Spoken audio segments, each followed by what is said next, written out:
Hello dear parents and students, इस video में आप सीखने वाले हो study method of scholar students part 1 and that is गोल।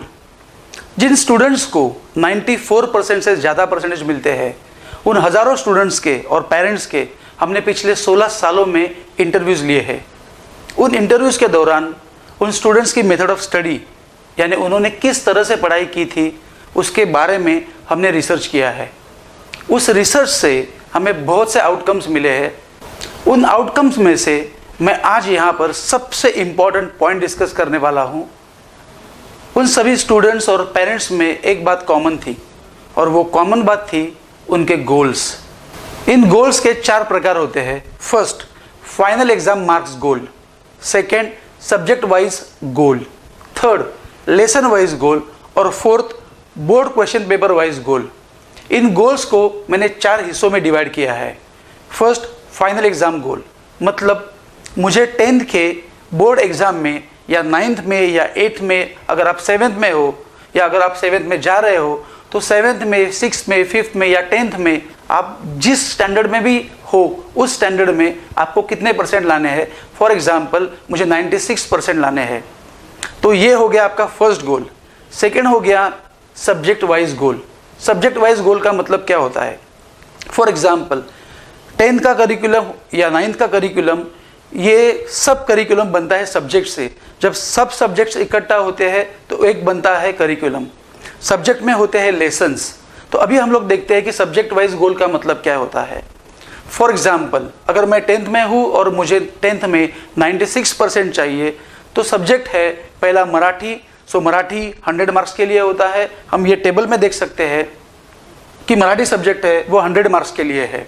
तो मेरा गोल, अगर मुझे 96% चाहिए तो मेरा गोल ये है कि मुझे उसमें 90 मार्क्स लाने चाहिए। ये पेपर होता है 3 आवर्स का और इसकी तैयारी इतनी होनी चाहिए कि ये पेपर मेरा 20 मिनट्स बिफोर ख़त्म होना चाहिए। सेकेंड है इंग्लिश। इंग्लिश 100 मार्क्स के लिए है, उसमें भी मुझे 90 मार्क्स चाहिए। ये पेपर 3 आवर्स का होता है और ये जो पेपर है, अगर आप इंग्लिश मीडियम में हो तो आपका पेपर बोर्ड के एग्ज़ाम के दौरान 30 मिनट्स पहले बिफोर ख़त्म होना चाहिए। वैसे ही संस्कृत के बारे में मैं बोलता हूँ कि संस्कृत 100 मार्क्स का है, उसमें आपको 99 मिलने बहुत ज़रूरी है। और अगर आप संस्कृत की अच्छे से पढ़ाई करते हो तो संस्कृत में 99 मार्क्स आराम से मिल सकते हैं। तो ये पेपर भी होता है 3 आवर्स का और आपकी इस पेपर की इतनी तैयारी होनी चाहिए। तो ये पेपर आपका 30 to 45 मिनट्स बिफोर ख़त्म होना बहुत ज़रूरी होता है। वैसे ही अलजेब्रा है। अलजेब्रा के लिए बोर्ड में क्वेश्चन मार्क्स होता है 40 मार्क्स का।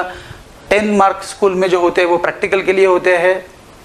वो 2 आवर्स का पेपर रहता है और वो आपका पेपर 30 to 45 मिनट्स बिफोर होना बहुत ज़रूरी होता है। वैसे ही ज्योमेट्री 40 मार्क्स का है, 10 मार्क्स प्रैक्टिकल के लिए होते हैं, ये 2 आवर्स का होता है। इसमें भी आपका पेपर 30 मिनट्स बिफोर ख़त्म होना ज़रूरी होता है। वैसे ही साइंस 1 है, 40 मार्क्स के लिए है, 10 मार्क्स के लिए प्रैक्टिकल है, 2 आवर्स का पेपर होता है। ये आपका 30 मिनट्स बिफोर ख़त्म होना बहुत ज़रूरी होता है। साइंस 2 भी 40 मार्क्स का होता है, 10 मार्क्स प्रैक्टिकल के लिए होते हैं, ये भी 2 आवर्स का होता है। इसमें भी आपका पेपर 30 मिनट्स बिफोर ख़त्म होना बहुत ज़रूरी होता है। फिर आता है हिस्ट्री और पॉलिटिकल साइंस। हिस्ट्री और पॉलिटिकल साइंस और ज्योग्राफी, तो हिस्ट्री और पॉलिटिकल साइंस 60 मार्क्स का होता है। उसमें आपको 59 मार्क्स लाने बहुत ज़रूरी होते हैं। ये 2.5 आवर्स का पेपर होता है, ये भी आपका 30 मिनट्स बिफोर ख़त्म होना बहुत ज़रूरी होता है। वैसे ही ये ज्योग्राफी 40 मार्क्स के लिए होता है, उसमें आपको 39 मार्क्स लाने ज़रूरी होते हैं। ये भी 2 आवर्स का होता है, ये भी आपका 30 मिनट्स बिफोर ख़त्म होना बहुत ज़रूरी होता है। सो 600 मार्क्स के ये सब क्वेश्चन पेपर होते हैं जिसमें 560 मार्क्स के बोर्ड के एग्ज़ाम होते हैं और 40 मार्क्स इंटरनल प्रैक्टिकल के लिए होते हैं। अगर उसमें से आपको 577 मार्क्स मिलते हैं तो आपके हो जाते हैं 96%। तो ये जो हमारा गोल था, ये इस गोल का नाम है सब्जेक्ट वाइज गोल। और थर्ड है लेसन वाइज गोल। लेसन वाइज गोल का मतलब है अगर आप 10th में हो तो आपको मैथ्स और साइंस में 100 आउट ऑफ 100 चाहिए, तो आपको हर लेसन उतना पक्का करना पड़ेगा कि आपको उस लेसन्स में 100 आउट ऑफ 100 आराम से मिल सकते हैं और मिलने चाहिए।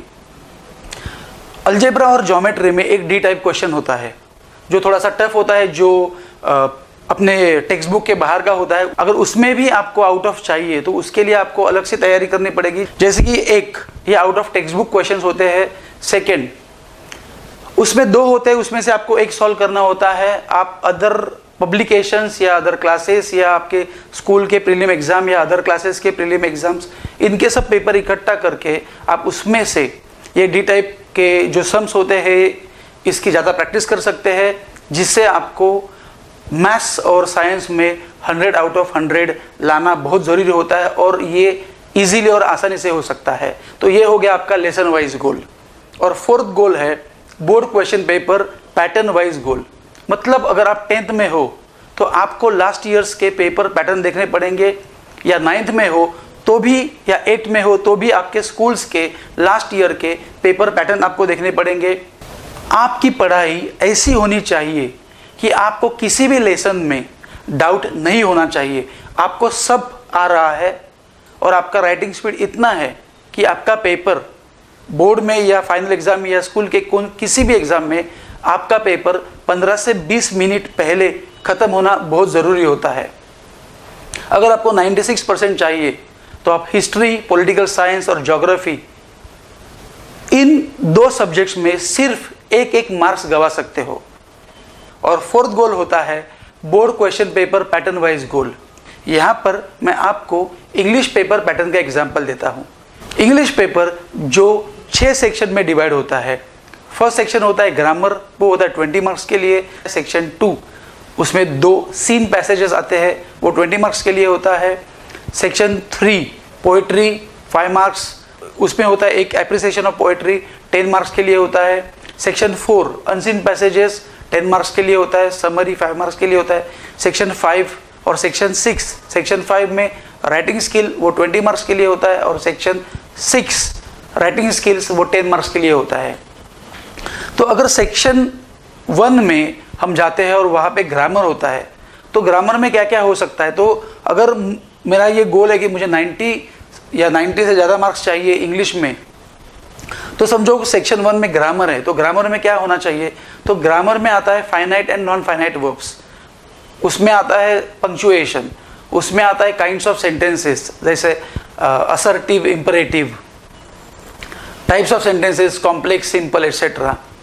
फिर उसके बाद आता है टेंसेस, उसके बाद आता है होमोफोन्स, उसके बाद आता है वर्ड चेन, उसके बाद आता है डायरेक्ट एंड इनडायरेक्ट स्पीच, उसके बाद आता है एक्टिव एंड पैसिव वॉइस, उसके बाद आता है मोडल ऑक्सिलरी, उसके बाद आता है वोकैबुलरी, उसके बाद आता है डिग्री ऑफ कंपैरिजन। अगर ग्रामर जो 20 मार्क्स के लिए आता है और उसमें आपको आउट ऑफ मार्क्स चाहिए, तो समझो डायरेक्ट इनडायरेक्ट है, तो उसमें आपको 400-500 सेंटेंसेस की प्रैक्टिस करनी होगी। उसमें समझो एक्टिव पैसिव वॉइस है, तो उसमें भी आपको 400-500 6 से सेंटेंसेस की प्रैक्टिस करनी होगी। तो उसके बाद आपको ग्रामर में आउट ऑफ मार्क्स मिल सकते हैं। हम एक अगले और नए वीडियो में देखेंगे कि इंग्लिश सब्जेक्ट में अगर आप इंग्लिश मीडियम में हो और आपको इंग्लिश में अच्छा स्कोर करना है तो उसके लिए आपको क्या करना पड़ेगा, ये हम नेक्स्ट वीडियो में देखेंगे। मैं यहाँ पे फुटबॉल का एग्जांपल देता हूँ। अगर आप फुटबॉल खेलने ग्राउंड में गए हो, आपके पास 2 टीम्स है, फुटबॉल भी है लेकिन गोल पोस्ट ही नहीं है, तो फुटबॉल खेलने में मज़ा नहीं आएगा। वैसे ही आपके एकेडमिक ईयर में आपके पास गोल होना ज़रूरी है। जो गोल मतलब गोल पोस्ट, और आपको इस साल में कितने परसेंटेज लाना है ये आपका गोल है। अगर आपका ये गोल तय है तो आप आसानी से उतने परसेंटेज ला सकते हो। I wish you all the best. अगर आपको ये वीडियो पसंद आया है तो आप इसे लाइक करो, शेयर करो और सब्सक्राइब करो, ताकि हमारे नए नए वीडियोस आपको हमेशा मिलते रहेंगे। Thank you very much.